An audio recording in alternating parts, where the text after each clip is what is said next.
Hello बच्चों, आज करेंगे हम अपनी डायरेक्टरेट ऑफ एजुकेशन की worksheet number 64 class 10 subject science. आज पढ़ने जा रहे हैं बेटा हम वैद्युत चुंबकीय प्रेरण। क्या होता है ये वैद्युत चुंबकीय प्रेरण? जब भी किसी चालक को परिवर्तित चुंबकीय क्षेत्र में रखा जाता है तो चालक में से विद्युत धारा प्रेरित होती है और यह धारा प्रेरित विद्युत धारा कहलाती है और यह परिघटना वैद्युत चुंबकीय प्रेरण कहलाती है। तो बेटा वैद्युत चुंबकीय प्रेरण है क्या? कि मान लीजिए आपके पास एक चालक है, उस चालक को आपने क्या किया, परिवर्ती चुंबकीय क्षेत्र में रखा। परिवर्ती चुंबकीय क्षेत्र क्या होता है बेटा?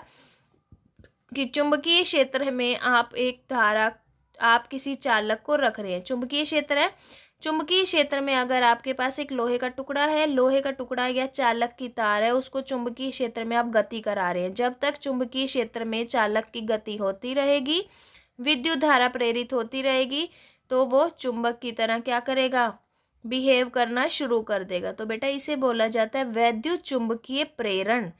और सबसे पहले इसके बारे में हमें किसने बताया था बेटा? 1831 में माइकल फैराडे ने सबसे पहले इनके बारे में बताया था। ठीक है, एक्टिविटी देखेंगे बेटा। यहाँ पर आपने क्या किया है, फेरों वाली एक तार की कुंडली ले ली AB, कुंडली के सिरों को गैल्वेनोमीटर से जोड़ दिया। अब गैल्वेनोमीटर क्या होता है बेटा? ये एक ऐसी युक्ति है जो हमें ये बताती है कि धारा का प्रवाह हो रहा है या नहीं हो रहा। अब आपने क्या करना है बेटा, एक छड़ चुंबक ले लेना है। छड़ चुंबक के उत्तरी ध्रुव को कुंडली के B सिरे की ओर ले जाएं।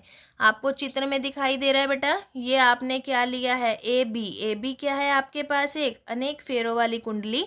अब आपने छड़ चुंबक लिया बेटा, छड़ चुंबक में एक आपका उत्तरी ध्रुव है और एक दक्षिणी ध्रुव। उत्तरी ध्रुव को हम अपने चालक के पास ला रहे हैं। चुंबक को कुंडली की ओर जैसे ही लाया जाता है तो गैल्वेनोमीटर में विक्षेप दिखाई देता है। विक्षेप मतलब गैल्वेनोमीटर की जो सुई है बेटा, वो हिलना शुरू कर रही है।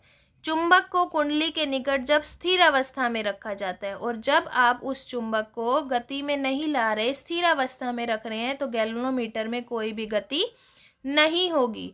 और जब आप चुंबक को दूर ले जाएंगे, फिर से गैल्वेनोमीटर में क्या होगा, गति होगी, लेकिन विपरीत दिशा में।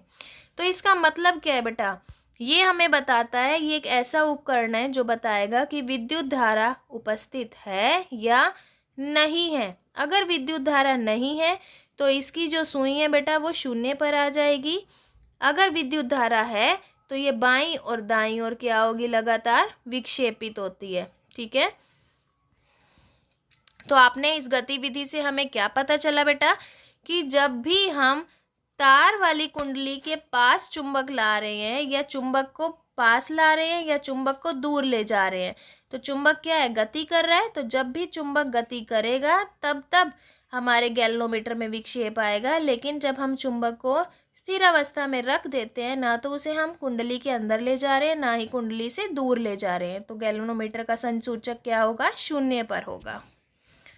नेक्स्ट एक्टिविटी देखिए बेटा, तांबे की तार की आपने 2 कुंडलियां लेनी है और इनमें फेरों की संख्या बहुत अधिक लेनी है, जैसे 50 या 100 फेरे। अब इन कुंडलियों को विद्युत रोधी खोखले बेलन पर चढ़ा लिया। कुंडली एक में क्या है बेटा, फेरों की संख्या ज़्यादा है, कुंडली B में फेरों की संख्या कम है। इनको हमने क्या करना है, गैल्वेनोमीटर से जोड़ देना है। जैसे ही बेटा हम स्विच ऑन करते हैं, स्विच ऑन करने पर क्या देखेंगे हम, गैल्वेनोमीटर में संक्षेप, थोड़ा सा विक्षेप होगा, उसकी सुई थोड़ी सी हिलेगी।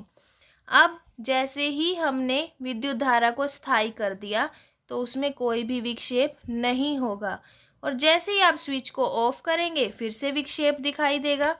तो इससे क्या कंक्लूजन निकला बेटा यहाँ पर, कि किसी भी कुंडली के परिवर्ती चुंबकीय क्षेत्र के कारण दूसरी भी कुंडली में विभवांतर आ जाता है, तो इसे क्या बोल रहे हैं, कि प्रेरित विद्युत धारा। एक कुंडली से धारा प्रवाहित करने पर दूसरे में भी विक्षेप आ गया, तो बेटा ये क्या है, हमारी प्रेरित विद्युत धारा। और वह प्रक्रम जिसके द्वारा किसी भी चालक के चुंबकीय क्षेत्र के कारण दूसरे चालक में धारा आ जाए, इसे बोला जाता है बेटा विद्युत चुंबकीय प्रेरण। किसने बताया था सबसे पहले इसके बारे में, माइकल फैराडे ने। तो अगर हमें विद्युत धारा प्रेरित करनी है तो हमें क्या क्या तरीके लगाने होंगे बेटा यहाँ पर? सबसे पहला, विद्युत चालक को चुंबकीय क्षेत्र में रखना होगा। दूसरा, गतिशील चालक लेना होगा, हमें स्थिर नहीं लेना होगा, ठीक है। और इसके उपयोग कहाँ कहाँ यूज होता है? जनरेटर में, गैल्वेनोमीटर में और ट्रांसफार्मर में। इसे हम दक्षिण हस्त नियम से समझा सकते हैं बेटा। दक्षिण हस्त नियम में क्या होगा आपका?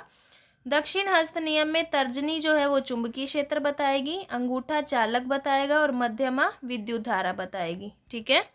आइए इसका अभ्यास करें।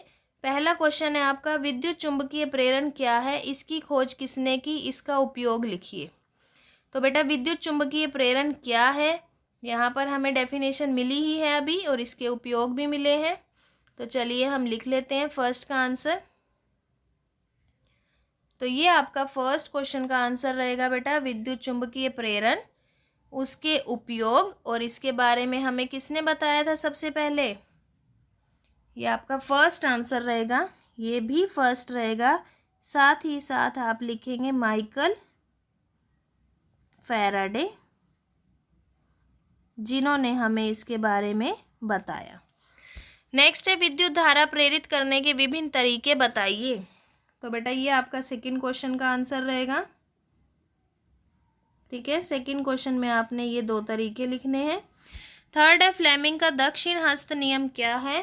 तो बेटा ये आपका थर्ड का आंसर रहेगा। ये आपका दक्षिण हस्त नियम, आपने पिक्चर बनानी है और दक्षिण हस्त नियम के बारे में लिखना भी है।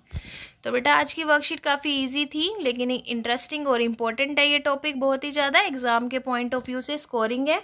तो अगर आपको एग्ज़ाम में अच्छे स्कोर्स लेने हैं तो बेटा दोनों एक्टिविटी जो है इनके डायग्राम्स और इनके रिजल्ट को अच्छे से याद करेंगे आप, ऑब्जर्वेशंस देखेंगे, किस किस चीज़ पर निर्भर कर रहा है वो देखेंगे कि जब तक जो हमारा छड़ चुंबक है वो गति कर रहा है तब तब हमें क्या दिखाई दे रहा है, विक्षेप। और जैसे ही हम उसे स्थिर कर देते हैं, धारा को स्थिर कर दें या चुंबक को स्थिर कर दें, तो हमें कोई भी विक्षेप दिखाई नहीं देता। और विद्युत चुंबकीय प्रेरण क्या होता है बेटा, जब एक युक्ति में धारा प्रवाहित करने पर दूसरी युक्ति के अंदर चुंबकीय क्षेत्र हमें दिखे, या एक को चुंबकीय क्षेत्र रखने पर दूसरी में विद्युत धारा का प्रभाव दिखे, तो इसे बोलते हैं बेटा विद्युत चुंबकीय प्रेरण। कौन थे इसके जनक, किसने बताया? Michael Faraday. तो बेटा अगर ये वर्कशीट आपको अच्छे से समझ आ गई है तो हमारे चैनल लर्निंग लाइट को शेयर कीजिए, सब्सक्राइब कीजिए। थैंक यू बेटा।